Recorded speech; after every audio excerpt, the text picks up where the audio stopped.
गर्मी में गरीब वर्सेस अमीर का स्कूल। चलो टाइम से चाय पानी तो बन गया। दिनेश जी चाय लीजिए। हाँ लाओ दो।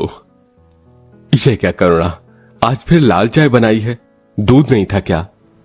जी दूध तो था, लेकिन गर्मी से पूरा का पूरा आधा किलो का दूध फट गया। सुनिए, आपने पारस और पूजा के स्कूल के बारे में क्या सोचा है? मुझे थोड़ा सा टाइम दो करुणा, इस साल दोनों को स्कूल में दाखिला दिला देंगे। जी अच्छा, मैं माँ जी को चाय दे के आती हूँ। अपने दोनों बेटे बेटी के भविष्य की चिंता भरे दिल से गरीब बहू करुणा चाय लेके बाहर आती है, जहाँ बूढ़ी सास श्यामा आंगन में बैठी पंखा डुला रही थी। ओहो, इस गर्मी ने तो दुखी कर दिया है। घर के भीतर से तवे की तरह तप रहा है और बाहर भी एक पत्ता भी नहीं हिल डुल रहा। माँ जी ये लीजिए चाय। चाय की तरफ तो देखने का भी मन नहीं हो रहा बहू, थोड़ा मटके का ठंडा पानी पिला दे, कब से प्यास लग रही है। जी लाई, ये लीजिए माँ जी। माँ जी ये दोनों कहाँ हैं? आंगनवाड़ी जाने का टाइम हो गया है। दोनों बाहर क्रिकेट खेल रहे हैं। पूजा दीदी जो थे गेंद फेंको, फिर देखना इस बार तो मैं छक्का लगाऊंगा। अच्छा बच्चों, तो फिर ये ले। पारस जैसे ही बल्ला घुमाता है, बॉल पड़ोस के बंगले का कांच तोड़कर अंदर चली जाती है, जहां मालिनी अपने बेटे आर्यन को पढ़ा रही थी। 2 1 जा 2, 2 2 जा 4, 2 1 जा 2, 2 2 जा 4। यक, ये कीचड़ में सनी हुई बॉल कहाँ से आई? इन गरीबों के बच्चों ने तो नाक में दम कर दिया है। आज तो इन बदमाशों की खैर नहीं। गुस्से में लाल पीली हुई मालिनी नन्हे से पारस का जोर से कान मल लेती है। आई आई माँ, तुम दोनों भाई बहन ने हुड़दंग मचा रखा है। अच्छी खासी सोसाइटी में खुद तो पढ़ते लिखते नहीं हो और मेरे बच्चों को भी डिस्टर्ब कर रखा है। माँ बचाओ। बेटे की आवाज सुनकर गरीब बहू ममता दौड़कर बाहर आती है। पारस का कान एकदम लाल पड़ा हुआ था। क्या हुआ पारस बेटा? माँ, इनका मंडी आंटी ने पारस का कान मरोड़ दिया। मालिनी जी ये क्या बर्ताव है आपका मेरे बच्चों के साथ? अरे आप तो हाई स्कूल विद्यालय में अध्यापिका हैं, क्या उन बच्चों के साथ भी ऐसा ही करती हैं आप? How dare you talk like that. मैं जिस हाई स्कूल में पढ़ाती हूँ वहाँ सब बच्चे बड़ी फैमिली से आते हैं, जिनका स्टेटस है। तुम्हारे लुच्चे लफंगे बच्चों की तरह आवारागर्दी नहीं करते हैं। मालिनी अपने पैसे, अमीरी और टीचर होने की पोस्ट का घमंड दिखाकर चली जाती है, क्योंकि करुणा की पारिवारिक स्थिति खास अच्छी भली नहीं थी। जबकि मालिनी का इकलौता बेटा था, जिसे वो बड़े प्राइवेट स्कूल में पढ़ा रही थी। उसकी महीने भर की फीस ही 50,000 थी, जबकि गरीब दिनेश के दिन की कमाई 200-300 रुपए थी, जिसमें खाना पीना करना ही भारी था। अपनी गरीब हैसियत के हिसाब से करुणा और दिनेश दोनों को सरकारी स्कूल में अपने बच्चे का दाखिला दिलाना पड़ता है। गर्मी के मौसम के लिए वहां कोई भी सहूलियत नहीं थी। कक्षाओं के नाम पर एक ही टीन की छप्पर थी, जिसमें सभी गरीब बच्चे जलती हुई जमीन में बैठते हैं। करुणा जी, आपके दोनों बच्चों का नाम लिख गया है, कल से ये स्कूल आ सकते हैं। पर करुणा के मन में स्कूल की बुरी दशा को देखते हुए प्रश्न उठ रहा था। मास्टरनी जी ये जगह तो कितनी गर्म है और गर्मी इतनी ज्यादा, बच्चे कैसे बैठेंगे? कोई पंखा भी नहीं लगा है यहाँ तो। ये सुनकर टीचर कविता बड़े ही कड़वे बर्ताव से बोलती है। ओह मैडम, ये ना सरकारी स्कूल है, यहाँ तो इतना ही मिलेगा। बच्चे पढ़ाने हैं तो पढ़ाओ, वरना लेके जाओ। करुणा डबडबाई आंखों से अपने बच्चों के सिर को सहलाकर बोली। बच्चों मन लगाकर पढ़ना, ठीक है? हाँ माँ, हम मन लगा के पढ़ेंगे। पूजा और पारस गरीब बच्चों की टोली में बैठकर पढ़ने लगे, लेकिन लगभग थोड़ी देर में वो पसीने पसीने हो गए। सरकारी स्कूल से एकदम सटा हुआ ही प्राइवेट स्कूल भी था, जिनके क्लासरूम में इंपोर्टेड एसी लगे हुए थे, जहां बड़े बड़े बेंचेस पर एक एक बच्चा मजे में बैठा था। सामने एलईडी ब्लैक बोर्ड लगा था, जिस पर टीचर कालरा मैडम बड़े आराम से पढ़ा रही थी। सभी स्टूडेंट्स को ये वाला समझ आ गया? Yes miss, very good. Palak, अब सेकंड पीरियड गेम्स का है और थर्ड पीरियड स्विमिंग का होगा। सब अच्छी लाइन बना के चलेंगे। फिर प्राइवेट स्कूल के सारे बच्चे स्विमिंग पूल में छपाक छपाक कर नहाते हैं, जबकि गरीब के बच्चों के शरीर से टप टप पसीना बह रहा था। अमीरी गरीबी के भेद किसी हिस्से में नहीं छोड़ता, फिर चाहे दफ्तर हो, अस्पताल हो या फिर स्कूल ही क्यों ना हो। इसी तरह से दिन गुजरने लगते हैं, जिसके साथ गजब की गर्मी पड़ने लगती है। मौसम का पारा 45 डिग्री तक पार कर जाता है।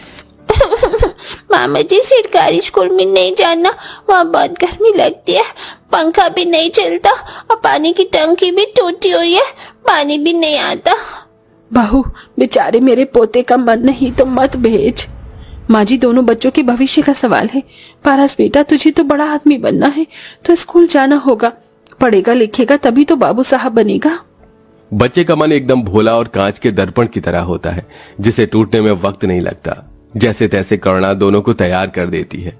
ये लो, मैंने तुम दोनों की बोतल में मटके का ठंडा पानी भर दिया है, इसे पी लेना। दोनों तपती धूप में पैदल पैदल स्कूल में जाने लगते हैं। उनके आगे से अमीर स्कूल वाले बच्चों की बस गुजरती है, जिसमें से आर्यन और पलक उन्हें चिढ़ाते हैं। ये देखो देखो देखो, सरकारी स्कूल वाले गरीब बच्चे। पूजा दीदी, ये बच्चे कितने गंदे बच्चे हैं, हमारा मजाक उड़ाते। कोई बात नहीं पारस, तुम मत देख उनकी तरफ। चिलचिलाती धूप और शरीर को दहला देने वाली गर्मी ने बेचारे बच्चों के शरीर को झुलसा कर रख दिया था। सबके शरीर में फुंसी घमौरी निकल आती हैं। माँ, दीदी, मुझको गर्दन में चींटी काट रही है, बोतल का पानी भी खत्म हो गया है। पारस देख, मैडम जी की बोतल में ठंडा बर्फ वाला पानी है, मैं उनसे मांगती हूँ। मैडम जी, थोड़ा पानी दे दो, हमको प्यास लगी है, बस 2 घूंट ही पिएंगे। ये सुनकर टीचर कविता किलसकर पूजा को डांट देती है। अबे ओ लड़की, चल जाकर बैठ जा, समझी ना। प्यास के मारे दोनों भाई बहन का मुंह सूख गया था। पूजा ने कहा, पारस चल, छुपकर अमीरों वाले स्कूल में चलते हैं, वहाँ से ठंडा बर्फ वाला पानी भर कर लाएंगे। दोनों के संग में और भी कई गरीब बच्चे आंखों में अमीरियों का स्कूल देखने की आशा लिए गेट से घुस आते हैं। जहां कुछ बच्चे बड़े से स्विमिंग पूल में नहा रहे थे तो कुछ बच्चे आराम से एसी में बैठे लंच खा रहे थे।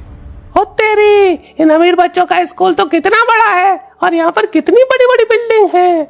हाँ बंटी, और यहाँ तो कितना कुछ है, झूला भी है, पार्क भी है, स्विमिंग पूल भी है। ये कितना मजे करते होंगे ना। तभी आर्यन के साथ और भी बच्चे उनकी रैगिंग करने लगते हैं। ओह देखो देखो फ्रेंड्स, ये गरीब स्कूल के बच्चे हमारे स्कूल में से ठंडा पानी भरने आए हैं, चलो इन्हें मजा चखाते हैं। हाँ, इनको तो पनिशमेंट मिलनी चाहिए, इन्हें मुर्गा बनाते हैं। नहीं, हमें जाने दो, हमें जाने दो। पलक पूजा की चोटी खींचने लगती है और सब कड़ी धूप में मुर्गा बन जाते हैं। अमीर स्कूल के बच्चे उनके पीठ पर भारी बस्ता लाद देते हैं। पसीनों में लथपथ कमजोर पारस चक्कर खाकर गिर जाता है और घर लौटकर सबको लू लग जाने से तेज बुखार चढ़ जाता है। पारस, पूजा उठ जाओ, देखिए ना माँ जी, दोनों आंखें नहीं खोल रही, मेरा तो दिल बैठा जा रहा है। माँ, मुझको स्कूल नहीं जाना है। मेरा लाल, तुझे स्कूल नहीं भेजेंगे, अब उठ जा बेटा।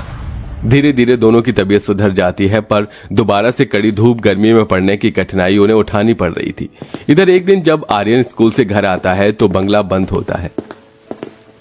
मम्मी तो अब तक आ जाती हैं, कितनी तेज धूप हो रही है। थोड़ी देर तक तो थर्मस का पानी पी के वो रहता है, लेकिन चिलचिलाती धूप और जल रही थी। लू से वो बेहोश हो जाता है। हे भगवान, मालिनी मैडम जी का बच्चा तो बेहोश हो गया है, लगता है घर पे कोई नहीं है। करुणा उसे झोपड़ी में लाके बिस्तर पर लेटाकर पंखा करने लगती है। बहू देख, उसे होश आ गया। आर्यन तुम ठीक हो? रुको, मैं तुम्हें मटके का ठंडा पानी देती हूँ, ये लो। दरवाजे से खड़ी होके मालिनी प्रेम जताते देखकर पछतावे भरे दिल से बोलती है, आर्यन, मेरा बच्चा तो ठीक तो है? हाँ mummy, I am okay. Aunty और पूजा पारस ने मेरी केयर की। करुणा, मुझे माफ कर दो, मैंने उस दिन तुम्हारे बच्चों के साथ कितना बुरा बर्ताव किया और तुमने मेरी एब्सेंट में मेरे बच्चे को अपने बच्चे की तरह प्यार किया, ख्याल रखा।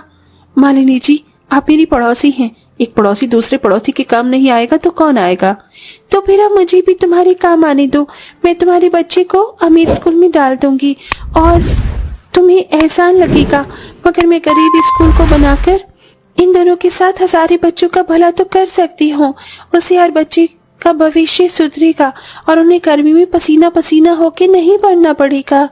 मालिनी अमीर स्कूल की हेड थी, उसके पास बहुत पैसा था, जिसे वो गरीब स्कूल में पक्के कमरे बनवाती है और पंखा भी लगवाती है, जिसके साथ वो रोज ही अपने बेटे के साथ करुणा के गरीब बच्चों को भी स्कूल छोड़ते हुए जाती, जिससे गरीब स्कूल पहले की तरह नहीं रह जाता है।